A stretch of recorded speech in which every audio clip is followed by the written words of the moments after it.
On a crisp autumn morning in Arlington, Virginia, the municipal courthouse buzzed with its usual activity. James Washington, a 72-year-old black man, quietly made his way through the security checkpoint. His weathered brown jacket had seen better days, and his gray hair was neatly combed despite the slight tremor in his hands. The security guards barely gave him a second glance as he shuffled through the metal detector. The elevator ride to the third floor was crowded with young lawyers in sharp suits and their clients.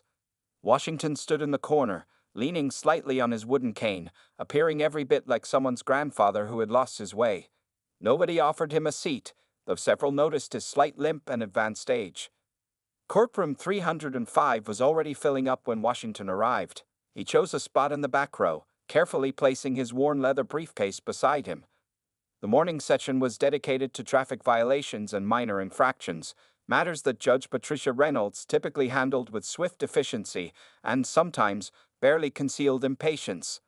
As Washington waited for his case to be called, he observed the proceedings with quiet attention. Judge Reynolds, a woman in her mid-50s with perfectly styled blonde hair and sharp features, moved through the docket with mechanical precision. Her reputation for being strict and sometimes dismissive preceded her, especially with defendants who didn't present themselves well. The fluorescent lights cast harsh shadows across the wood-paneled walls as the morning wore on. Washington watched as several cases were processed: speeding tickets, parking violations, and minor traffic infractions. Each time, Judge Reynolds maintained her air of superiority, occasionally allowing herself a small smirk at particularly fumbling explanations. When the clerk finally called out case number 247, James Washington, he rose slowly from his seat. A young public defender quickly approached him, whispering something about a plea deal, but Washington politely waved him away. As he made his way to the defendant's table, his cane tapped softly against the polished floor, creating a rhythm that momentarily drew all eyes to him. "Mr. Washington," Judge Reynolds began, peering down at him over her reading glasses, "you're here for parking in a restricted government area without proper authorization. How do you plead?" Washington's voice, when he spoke, was soft but clear. "Not guilty, Your Honor." There was something in his tone, a quiet confidence that seemed at odds with his appearance. The judge's lips curled slightly at the corners. "Not guilty. The photographic evidence clearly shows your vehicle in a clearly marked restricted area at the Langley complex. Do you deny that was your car?" "No, Your Honor, I don't deny that." A few chuckles rippled through the courtroom. Judge Reynolds didn't bother to suppress her own amusement.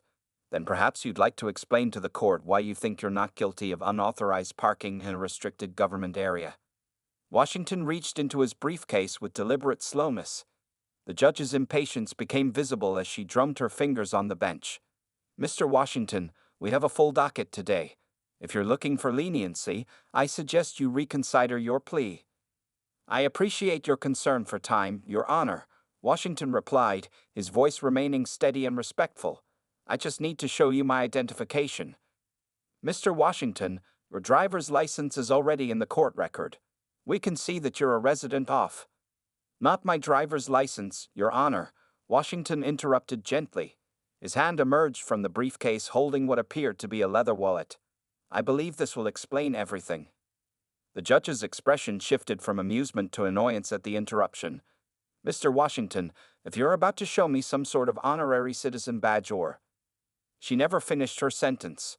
Washington had opened the leather wallet, and even from her position on the bench, the gleam of the metal badge and the bold letters CIA were unmistakable. The courtroom, which had been filled with the usual morning murmurs and shuffling papers, fell into complete silence. This was just the beginning of what would become one of the most memorable mornings in Judge Patricia Reynolds' career, and a powerful lesson about the danger of making assumptions based on appearances. The silence in courtroom 305 lasted only a moment before Judge Reynolds found her voice again. Her tone, however, remained skeptical and dismissive. "Mr. Washington, are you suggesting that you work for the Central Intelligence Agency?" She emphasized the words with clear disbelief, earning a few more chuckles from the gallery. Washington stood patiently at the defendant's table, his weathered hands now pulling out additional documentation from his briefcase. The young prosecutor, sensing something unusual about the defendant's calm demeanor, leaned forward in his chair with growing interest. "Your Honor," Washington began, his voice carrying the weight of decades of experience. "I've been employed with the agency for 35 years. The parking space in question is actually my assigned spot." He placed several official-looking documents on the table before him. Judge Reynolds couldn't help but let out a short laugh. "Mr. Washington, I've heard many creative excuses in this courtroom, but claiming to be a CIA agent is a new one." She turned to the bailiff with an amused smile. "Officer, please approach and examine these supposed credentials." The bailiff, a former military police officer named Mike Thompson, walked over to Washington's table. His expression changed dramatically as he inspected the badge and documentation. The smile disappeared from his face, replaced by a look of profound respect. "Your Honor," Thompson said, his voice carrying a new note of deference, "these credentials appear to be authentic. And there's more." He paused, looking at Washington with newfound appreciation. Judge Reynolds' smirk began to falter. "More what, Officer Thompson?" "This isn't just any CIA credential, Your Honor. According to these documents, Mr. Washington is a senior intelligence service officer. That's the highest rank possible for a career intelligence officer." The young prosecutor's mouth fell open slightly. A few whispers broke out in the gallery, and several people who had been half-dozing through the morning's proceedings suddenly sat up straight. Judge Reynolds adjusted her glasses, her previous amusement now tinged with uncertainty. "Bring those documents to me, Officer Thompson." As the bailiff carried the credentials to the bench, Washington remained standing, his posture straight despite his apparent age. He watched calmly as Judge Reynolds examined his identification, her face growing increasingly flushed with each passing second. The documentation revealed more than just his current position. There were commendation letters, security clearance details, and service records that painted a picture of an extraordinary career. Washington had served as chief of station in 3 different continents, managed critical intelligence operations during multiple international crises, and received numerous awards for exceptional service. "Mr. Washington," Judge Reynolds said, her voice notably softer now, "these credentials indicate that you've received the Intelligence Star. That's one of the agency's highest honors." "Yes, Your Honor," Washington replied simply, offering no elaboration on the classified operation that had earned him the award. The crowd in the courtroom had grown completely silent again, but this time it was a silence of awe rather than awkwardness. The same people who had ignored Washington in the elevator earlier now stared at him with undisguised curiosity. The young public defender who had offered to help Washington earlier sank lower in his seat, likely remembering how he had spoken to Washington as if he were a confused elderly man who needed guidance with basic legal matters. Judge Reynolds cleared her throat, clearly struggling to reconcile the distinguished intelligence officer before her with the elderly man she had been mocking moments before. The documentation in her hands wasn't just proof of employment. It was a record of a life spent in service to the country, often in ways that could never be publicly acknowledged. "I see here that the parking space in question is indeed registered to you," she said, her earlier condescension completely gone. "And these papers confirm your current active status with the agency, despite your—" She paused, choosing her next words carefully, "years of experience." Washington nodded once, saying nothing more. He didn't need to. The same quiet dignity that had carried him through decades of clandestine operations was now serving to make the judge's previous behaviors seem increasingly inappropriate with each passing moment. The morning's proceedings were about to take an even more unexpected turn as Judge Reynolds realized she had made a serious error in judgment, one that would force her to confront her own biases in front of a packed courtroom. The atmosphere in courtroom 305 had transformed completely. Judge Reynolds held Washington's CIA credentials in her hands, and for the first time in her 15 years on the bench, she appeared genuinely unsettled. The documents revealed not just Washington's impressive title, but the depth of his service to the nation. "Mr. Washington," Judge Reynolds began, her voice having lost all traces of its earlier mockery, "I see here that you were stationed in Berlin during the fall of the wall."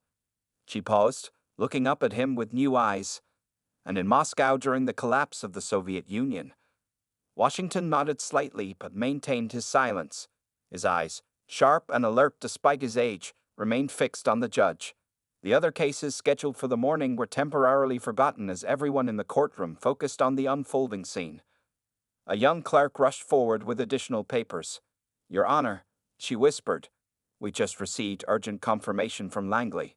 Mr. Washington's security clearance is at the highest possible level. The parking space in question is actually within his designated area. The judge's face reddened further as she processed this information. The parking ticket, which had seemed so straightforward minutes ago, was now revealed to be a bureaucratic error. But more than that, her treatment of Washington stood out as a glaring mistake in judgment. Washington finally spoke, his voice carrying the quiet authority of someone who had spent decades making crucial decisions in the shadows. Your Honor, I could have submitted these credentials earlier, but in my line of work, we learned to be discreet. However, when my integrity was questioned, he left the sentence unfinished, allowing its weight to settle in the courtroom. Several of the younger lawyers present were frantically taking notes. One of them whispered to another, "That's James Washington, the same Washington mentioned in the Congressional Intelligence Committee reports." The bailiff, still standing near the bench, nodded almost imperceptibly. He had recognized the name as well, though the classified nature of Washington's work meant that most of his achievements would never be publicly known. Judge Reynolds set the documents down carefully, as if they might burn her fingers. "Mr. Washington, I see here that you've received personal commendations from 5 different presidents." She looked up at him again, this time with unmistakable respect. "And that's just what's listed in the unclassified section." Washington adjusted his stance slightly, leaning less on his cane. "Yes, Your Honor, though I prefer not to discuss such matters in public settings." His response was measured, professional, and carried just a hint of gentle rebuke for her earlier behavior. The prosecutor, who had been silent throughout this revelation, stood up. "Your Honor, given the circumstances and the clear documentation provided, the state moves to dismiss this case immediately." His voice carried a note of embarrassment. He too had initially dismissed Washington as just another elderly defendant. In the gallery, people who had been smirking at Washington earlier now sat in uncomfortable silence. A few were surreptitiously taking photos with their phones, until the bailiff quietly reminded them that photography was not permitted in the courtroom. Judge Reynolds took a deep breath, visibly gathering herself. The morning had become a powerful lesson in the danger of assumptions and prejudice. Here before her stood a man who had shaped world events, who had served his country with distinction for decades, and whom she had treated with unwarranted condescension. "Mr. Washington," she began, her tone now completely transformed, "before I dismiss this case, I feel compelled to address my earlier behavior." She paused, choosing her words carefully. "My treatment of you was—" But Washington raised his hand slightly, interrupting her with gentle dignity. "Your Honor," he said softly, "in my experience, the most powerful statements often require no words at all." His eyes met hers with understanding, but also with unmistakable gravity. The message was clear. He would not humiliate her by requiring a public apology, but neither would he allow the moment's significance to be diminished. The tension in the courtroom reached its peak as everyone waited to see how Judge Reynolds would respond to this display of graceful authority.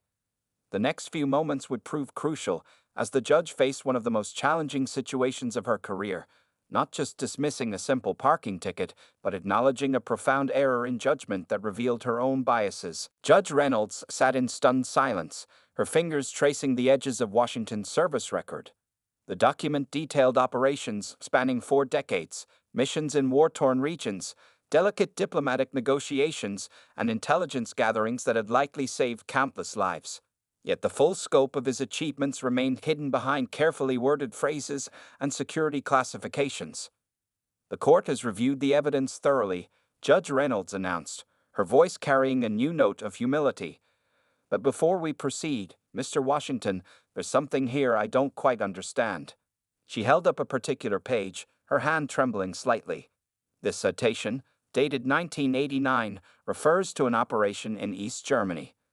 Washington's expression remained neutral, but something flickered in his eyes. The bailiff, still standing nearby, straightened his posture unconsciously. He recognized the reference. Every person in law enforcement knew about that operation, even if the details remained classified. "Yes, Your Honor," Washington replied quietly. That was a particularly challenging time. His understatement drew knowing looks from several court officials who understood the significance of that period. A senior clerk leaned forward and whispered something to the judge. Her eyes widened as she listened, then looked back at Washington with newfound understanding. The operation in question had prevented a major international crisis during the final days of the Cold War. Mr. Washington, the judge continued, her earlier condescension completely evaporated. I'm also seeing references here to your work in counterterrorism after September 11th. She paused, reading more carefully. You were the chief of station in 3 different regions. That's correct, Your Honor. Washington's response was measured, his dignity intact despite the morning's earlier humiliation, though the specific locations remained classified. The young prosecutor, who had been reviewing his own copy of the documents, suddenly sat up straighter. Your Honor, if I may. At the judge's nod, he continued. These commendations from the Director of National Intelligence. They're signed by 4 different directors across 3 administrations. The gallery had grown so quiet that the sound of the air conditioning seemed thunderous. The same people who had smirked at Washington's appearance now sat in respectful silence, many looking embarrassed at their earlier judgment. Mr. Washington, Judge Reynolds said, setting down the papers, I see here that you still maintain an active security clearance at the highest level. Your parking space at Langley is not just authorized, it's specifically reserved for senior intelligence officers who... She trailed off, realizing that some details shouldn't be spoken aloud in open court. Washington nodded slightly. Yes, Your Honor. The nature of my current advisory role requires regular access to certain facilities. His voice remained steady, but there was a subtle reminder in his tone that even this much information was more than you would normally share. The judge looked at the parking ticket that had started this whole situation. A simple violation that had led to this moment of revelation. The paper seemed impossibly trivial now, like a child's drawing next to a master's painting. The parking enforcement officer who issued this citation, Washington added quietly, was simply doing their job. They couldn't have known. His graciousness in defending the person who had inconvenienced him only served to highlight the judge's own harsh treatment. A younger lawyer in the gallery whispered to his colleague, My father worked at the State Department. He used to talk about a James Washington who saved an entire diplomatic mission in '93. His voice trailed off as he realized he was speaking about the man standing before them. Judge Reynolds studied Washington's face, the lines earned through years of service, the alert eyes that had seen more than she could imagine, the dignified bearing that she had initially mistaken for frailty. The morning's proceedings had unexpectedly turned into a powerful lesson about prejudice and presumption. The court has one final question, Mr. Washington, she said, her tone now matching his in its professionalism. Given your position and authority, you could have handled this matter with a single phone call. Why did you choose to appear in person? Washington's answer would prove to be the most powerful moment of the morning, one that would be remembered by everyone present for years to come. Washington's response to the judge's question echoed through the hushed courtroom. Your Honor, throughout my career, I believe that true respect for the law means following proper procedures, regardless of one's position. He paused briefly, his eyes meeting hers. Even when those procedures might seem inconvenient. Judge Reynolds felt the weight of every word. The subtle reference to her earlier impatience and mockery wasn't lost on anyone in the courtroom. She noticed her hands were shaking slightly as she organized the papers before her. Mr. Washington, she began, her voice carrying a tremor she couldn't quite hide, the court appreciates your respect for proper procedure. She glanced at her morning docket, the list of cases suddenly seeming trivial compared to the man standing before her. The young prosecutor, who had been quietly reviewing Washington's file, stood up again. Your Honor, if I may add something. At her nod, he continued. We just received additional confirmation from the agency. Mr. Washington's current advisory role involves training new officers in ethical decision-making and professional conduct. A murmur rippled through the courtroom. Several of the younger lawyers exchanged meaningful glances. The irony was impossible to miss. They had all witnessed the judge's unprofessional conduct toward a man who literally taught ethics to CIA officers. The bailiff, still standing near the bench, shifted uncomfortably. He had seen Judge Reynolds handle thousands of cases, but never had he seen her so thoroughly confronted with her own prejudices.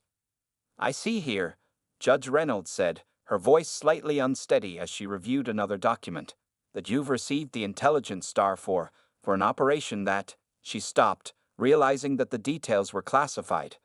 "For extraordinary service to the nation," she finished lamely. Washington nodded once, saying nothing. His silence spoke volumes about the classified nature of his work and the lives that might have depended on his decisions. The judge's face had grown increasingly flushed as the full impact of her earlier behavior sank in. She had mocked a man who had spent his life in service to his country, often in ways that could never be publicly acknowledged. Her assumptions about his age, his appearance, and his worth had been not just wrong, but embarrassingly shallow. "The citation officer noted that you were very polite when receiving the ticket," she said, grasping for something to say that might ease her discomfort. "Even though you knew it was a mistake." "Courtesy costs nothing, Your Honor," Washington replied simply.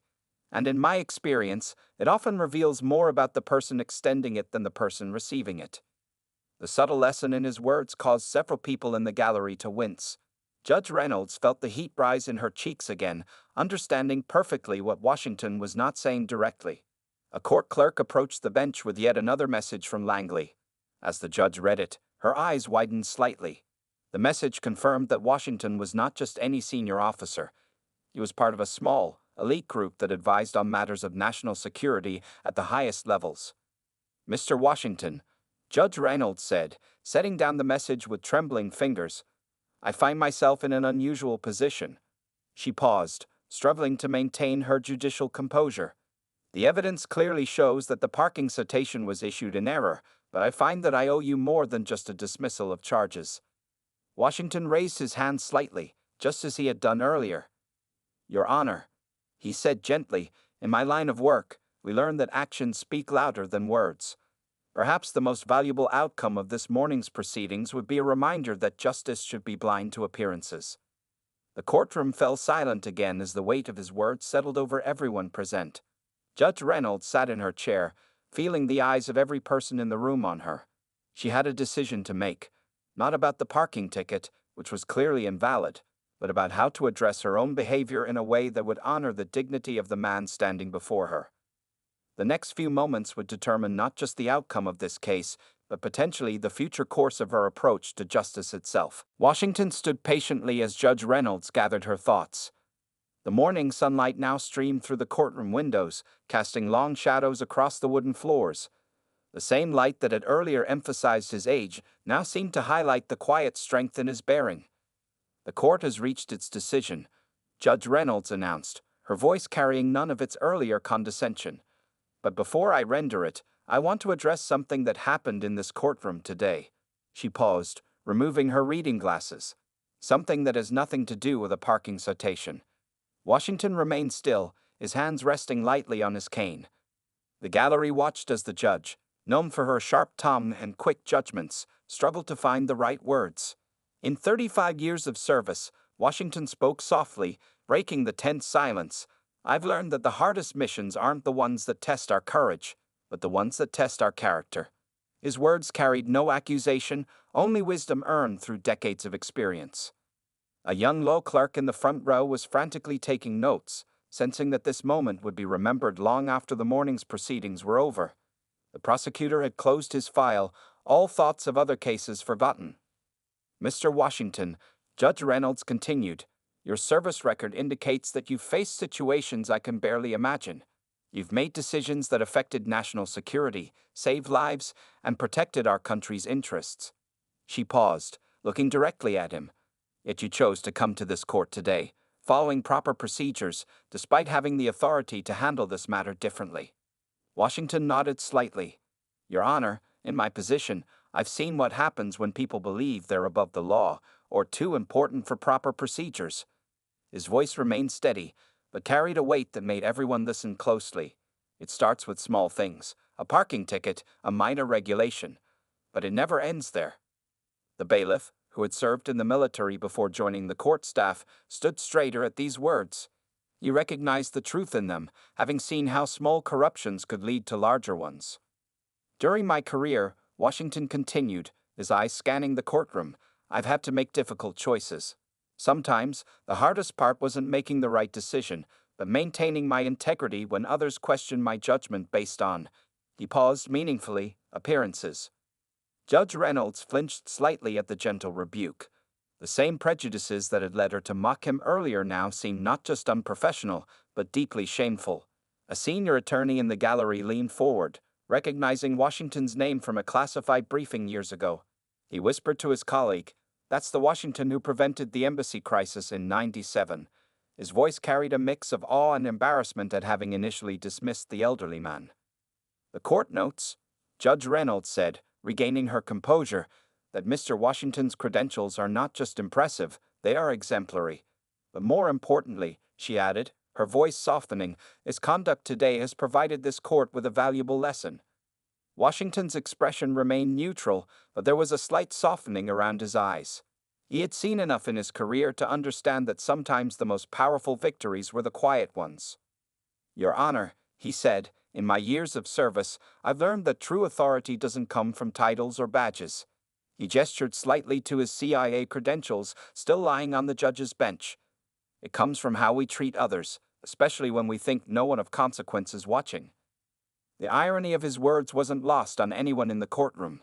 The judge, who had believed she was dealing with an inconsequential elderly man, had instead encountered one of the most consequential figures in American intelligence. Judge Reynolds picked up her gavel, but her hand hesitated above the wooden block. The simple act of dismissing a parking ticket had transformed into something far more significant, a moment of reckoning with her own prejudices and assumptions. The next words she would speak would determine not just the outcome of this case, but would likely be remembered by everyone present as a turning point in their understanding of justice, dignity, and the danger of judging others by their appearance. Judge Reynolds set down her gavel without striking it, a gesture that spoke volumes to the regular courtroom attendees who had never seen her hesitate before. She removed her reading glasses and looked directly at Washington, abandoning the formal distance she usually maintained from her bench. Mr. Washington, she began, her voice carrying an unusual tremor, this court finds not only that the parking citation was issued in error, but that a far more serious error was committed here today. She paused, glancing around the packed courtroom, an error of judgment that I myself made. Washington stood quietly, his presence commanding more authority in his silence than any words could convey. The morning light now filled the courtroom, and the shadows of the Venetian blinds created bars of light and dark across his dignified face. The court wishes to extend a formal apology, Judge Reynolds continued, her voice growing stronger with each word. Not just for the inconvenience of an incorrect citation, but for the disrespect you were shown in this courtroom. She swallowed hard before adding, "By me." A murmur rippled through the gallery. In 15 years, no one had ever heard Judge Patricia Reynolds apologize to a defendant. The court reporter's fingers hesitated over her keyboard, ensuring she captured every word of this unprecedented moment. Your Honor, Washington responded, his voice gentle but firm, in my years of service, I've learned that admitting our mistakes is not a sign of weakness, but of strength. He shifted slightly, standing even straighter. It's a lesson I've taught to many young officers over the years. The judge nodded, color rising in her cheeks. The court has learned today that justice isn't just about applying the law correctly. It's about treating every person who enters this courtroom with the dignity they deserve, regardless of their appearance, age, or, she paused meaningfully, the assumptions we make about them. Washington's response carried the wisdom of decades. In my line of work, Your Honor, incorrect assumptions can have serious consequences. Sometimes, they can cost lives. He let that sink in before adding, in a courtroom, they can cost something equally valuable, justice itself. The young prosecutor, who had been silent for several minutes, stood up. Your Honor, given the circumstances, the state would like to formally withdraw all charges and request that this incident be expunged from the record. Judge Reynolds nodded. Granted, and Mr. Washington, she added, looking directly at him, I hope you'll accept my personal apology as well as the court's official one. Your conduct today has been, she searched for the right words, a masterclass in dignity and professionalism. Washington acknowledged her words with a slight nod.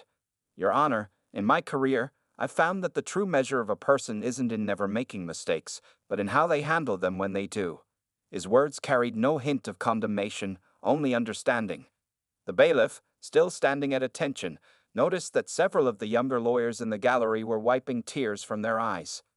This wasn't just about a parking ticket anymore. It had become a powerful lesson in justice, prejudice, and redemption. The case is dismissed, Judge Reynolds announced, finally lifting her gavel, but before striking it she added, "And let the record show that this court has been honored by Mr. Washington's presence and humbled by his example." The gavel struck, its sound echoing through the silent courtroom, but instead of immediately calling the next case, Judge Reynolds did something unprecedented. She stood up from her bench, a sign of respect rarely shown to any defendant. Washington gathered his credentials slowly, placing them back in his worn leather briefcase with careful movements. As he turned to leave, the entire courtroom, judges, lawyers, clerks, and spectators, rose to their feet in spontaneous respect. "Mr. Washington," Judge Reynolds called out as he reached the courtroom doors, "thank you for teaching this court a lesson far more valuable than any law book could provide." Washington turned slightly, offering a gentle smile that transformed his entire face. "Your Honor, in my experience, the best lessons are often the ones we least expect to learn." With those words, he opened the door and stepped out, leaving behind a courtroom forever changed by his quiet dignity and grace. The next case would wait a few moments longer, as Judge Reynolds took time to compose herself and reflect on how a simple parking ticket had led to one of the most profound moments in her judicial career. The impact of James Washington's appearance in courtroom 305 rippled through the Arlington courthouse long after he had departed. As the heavy wooden doors closed behind him, the remaining observers sat in contemplative silence, processing the extraordinary events they had just witnessed. Judge Reynolds remained standing at her bench, her usual brisk efficiency temporarily forgotten. She watched as Washington's slight limp carried him through the doorway, his cane tapping softly against the polished floor. The same walk that had earlier prompted her dismissive attitude now seemed to carry the weight of history. "Your Honor," the court clerk spoke softly, "shall I call the next case?" The judge held up her hand, taking a moment to collect her thoughts. "Give me a minute, Sarah." Her voice carried an emotion rarely heard in courtroom 305. In the gallery, a group of young law interns huddled together, speaking in hushed tones. "My constitutional law professor mentioned him once," one whispered. "Said there were operations in the 90s that would have ended differently if not for him." The bailiff, still standing at attention, overheard their conversation. "My brother worked protective detail at Langley," he added quietly. "Said Washington was a legend there, known for treating everyone, from janitors to directors, with the same respect." News of the morning's events spread quickly through the courthouse. By lunchtime, judges from other courtrooms had heard about the elderly CIA officer who had taught their colleague an unforgettable lesson in humility and prejudice. In the courthouse cafeteria, the young prosecutor who had handled Washington's case found himself surrounded by curious colleagues. The way he carried himself, he explained, pushing his salad around his plate, it was like watching a masterclass in dignity. He never raised his voice, never showed anger, just quiet strength. Back in courtroom 305, Judge Reynolds struggled to return to her regular docket. Each case seemed to carry new weight as she found herself examining her own biases more carefully. The parking violations, speeding tickets, and minor infractions that usually received her swift judgment now got more thoughtful consideration. By mid-afternoon, the story had reached the local legal community. A senior partner at a prestigious law firm who had witnessed the morning's proceedings shared the tale during a staff meeting. "In 30 years of practice," he told his assembled colleagues, "I've never seen anything like it." The judge's face when she realized who he was. The courthouse security guards, who had barely noticed Washington that morning, now spoke about him during their shift change. "Can you imagine?" one said to another. "All those years running operations, saving lives, and we just waved him through like any other senior citizen."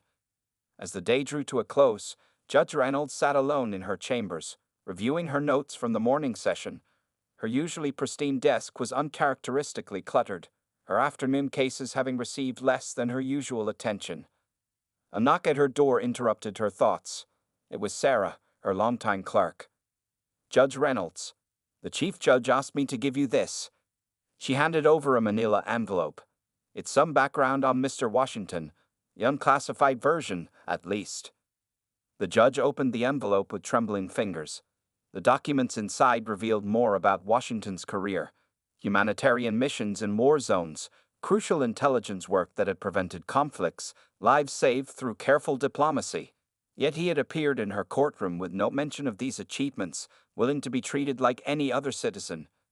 "Sarah," Judge Reynolds called out as her clerk turned to leave, "make sure today's transcript is preserved. I want it included in our training materials for new judges." "Already done, Your Honor," Sarah replied with a slight smile. The chief judge did the same thing. As the last rays of sunlight filtered through her office windows, Judge Reynolds picked up her phone and canceled her dinner plans. She needed time to reflect on this day, to examine her own prejudices and assumptions. The lesson Washington had taught went far beyond the confines of her courtroom. It was about the dignity every person deserves, regardless of their appearance or station in life. It was about the danger of quick judgments and the power of quiet strength. In the years that followed, whenever new judges were appointed to the Arlington courthouse, they would hear the story of the elderly black man with a cane who had transformed a simple parking ticket into one of the most powerful lessons in judicial history. And in courtroom 305, Judge Patricia Reynolds would never look at another defendant quite the same way again.